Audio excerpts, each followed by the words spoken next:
So today I wanted to talk about the oregano and how to grow it and take care of it. Now, as some of you already know, I have a number of oregano plants and varieties throughout the yard here. Most of them are in pots, but some of them are in different parts of the garden. Now, one thing great about oregano is it's really easy to grow, whether you're buying the plant at the store or you're planting the seeds itself. It doesn't take a lot of work, and it's great because there's a lot of benefits of oregano. But let me kind of start off. If you're planting in the ground or planting outside, you should do it in the spring after all the frost has passed or chance of frost has passed. And most varieties need about 8 to 10 inches apart. A sunny part in the garden, the sunnier the better. And it is fairly neutral in terms of soil pH. A lot of the oregano, they hover at a soil pH of about 7. It can tolerate about 6.5. It's not very choosy, but it's right at a neutral pH to slightly acidic. But if your soil is more acidic or less acidic and more alkaline, it really doesn't seem to affect how well it grows. Now, I know some people will go ahead and mix a little bit of compost soil in the top inch of the oregano seeds when they're first planting to help it root a little bit better, but I find it really is not necessary. It's easy to care for and it grows outdoors really well. I did start my oregano plants indoors in seeds, and then took them outside once we had sunnier weather. The main reason I grew the oregano first was because it's a really good companion plant. It helps ward off a lot of insects. And I actually grew it specifically for the beans and the broccoli because it's a really good companion plants for those two vegetables in the garden. And then I started using the oregano a lot for cooking. I use the oregano, the leaves itself fresh, for my base when I'm making my red sauces. And then I noticed that oregano is great for tea too. So I'll take the fresh teas, wash them off, chop them up, and put them in kind of a mason jar with hot boiling water, let it seep for a while on its own, and then drink that tea, which is really healthy and really good. Now, once you sow your seeds, they usually germinate within a week or so. And I tend to plant them pretty close together first, and then what I do is thin them out, just like everything else. I have extra seeds, and I don't have time to be waiting for some to sprout and some not to sprout. So I go ahead and plant more than I need, and then I'll go ahead and thin them out in my pots. And then one thing that about oregano is, like I said before, they like sun, so the more is better. So I like to give it. I like to plant it in an area or have the pots in an area that gets the most amount of sun. And of course, just like most other things, it does like really good draining soil. If it's a choice between having it a little bit on the dry side or on the overwatering side, oregano is definitely more on the dry side. It actually prefers to be less watered. And so it is a drought tolerant herb. And so if you forget to water it or don't water it for a period of time, or it's in the garden area and it doesn't get a lot of water over a period of time, it's not that bad of a deal.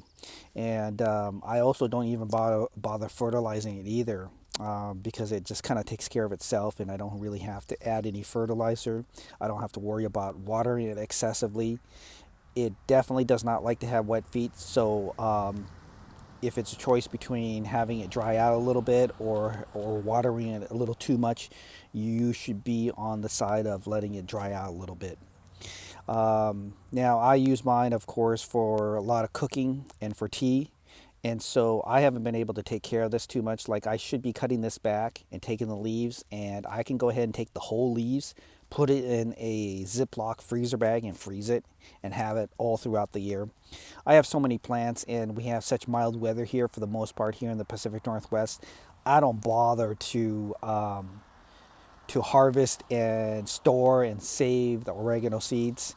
I go ahead and whenever I need it, I usually have oregano throughout the year, so I'm not too concerned about it.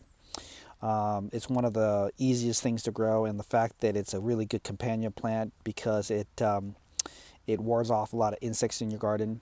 And so as my beans are growing, I'm going to go ahead and move some of my oregano plants, and I'll go ahead and put them really close to where my bean plants are. So as you can see in this garden area here, I have them spaced out in different rows. So this row happens to be where my beans are.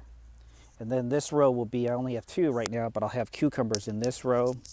And I'm sorry, this will be both cucumber here. Oh, this is zucchini here in this row.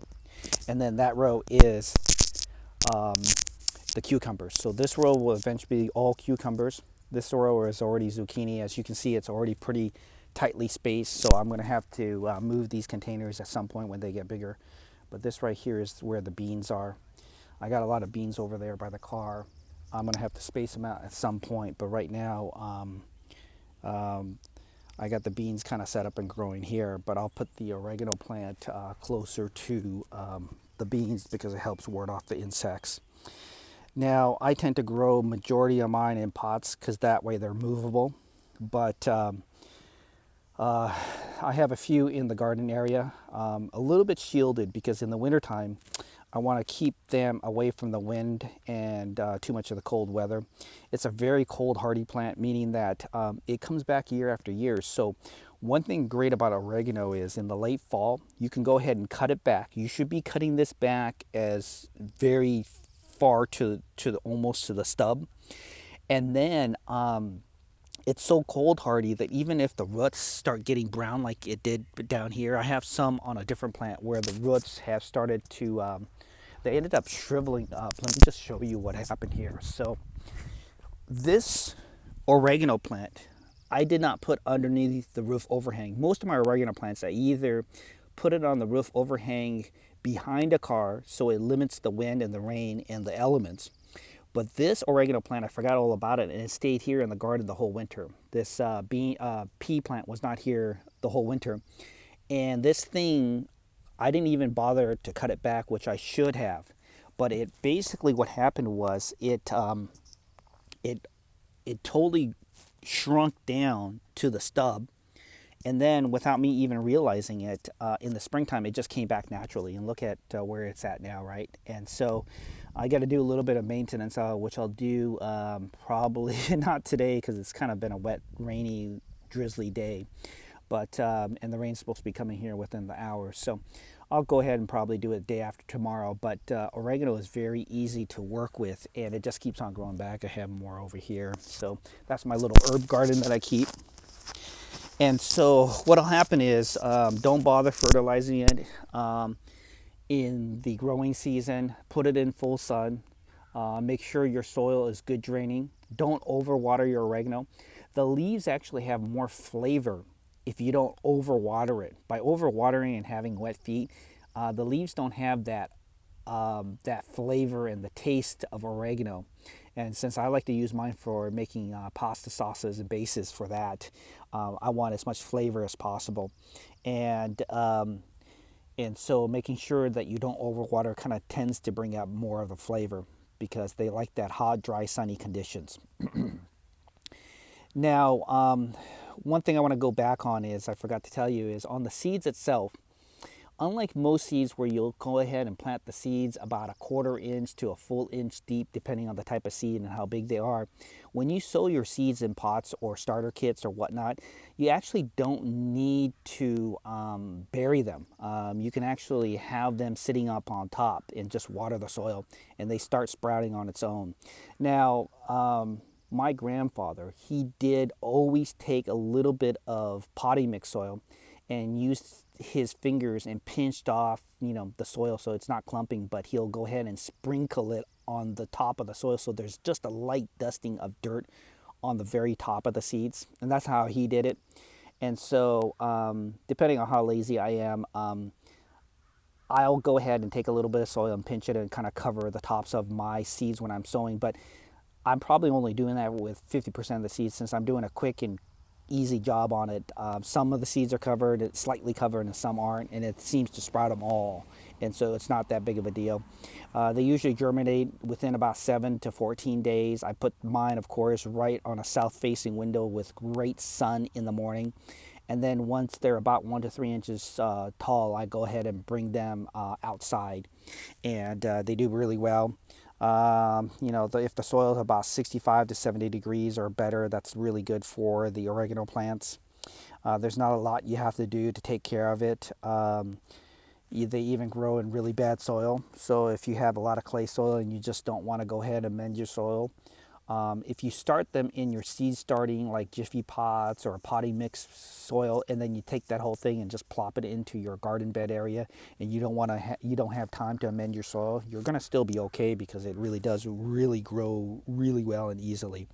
The only thing like I said before, is if you want to avoid root rot and fungal diseases, try to make sure that you don't overwater it. Now, of course, we've had 3 days of constant rain here, and the soil down here is really wet. But I'm not going to bother to move this every single time under the roof overhang when we have 3 or 4 days of rain coming through here. But in the summertime, when I'm watering through it, I don't necessarily have to water it twice a day. Sometimes I don't even water it once a day. Sometimes on a really, really hot day, maybe I'll water it one time. But the rest of the days when it's like 70 degrees, because here in the Pacific Northwest, we get a lot of 65 to 75-degree days. And if I water the day before, I don't even actually bother to water the following day. I might do it every other period of time. And so with oregano, it keeps on coming back. Once the late fall occurs or you have frost coming in your area, cut it back to almost the stub and put it underneath your roof overhang. And if you are able to shield it from a little bit of the rain and the cold, that's also even better. We have mild winters here, so we have sporadic, infrequent freezing weather out here. So I'm not too concerned about it. But one thing great about oregano is it just comes back year after year, and so I don't really have to do too much. Like the one I showed you over there, I forgot to cut it back. I left it in the elements. Where we're getting maybe 10 to 15 freezing days per month throughout a calendar month in the wintertime. I didn't take care of it, and it came back, and it's pretty cold hardy, and it works really well. So, and it's a great companion plant for warding off other insects, especially for like things like beans or broccoli, or any bugs in general, but specifically for those two vegetables. If you have beans in your garden or broccoli in your garden, oregano does a really good job based on their smell, and the insects don't like it, that they'll ward off all the bugs. And so that's a little bit about oregano. If you have more questions or thoughts on it, feel free to message me and I'll get back to you.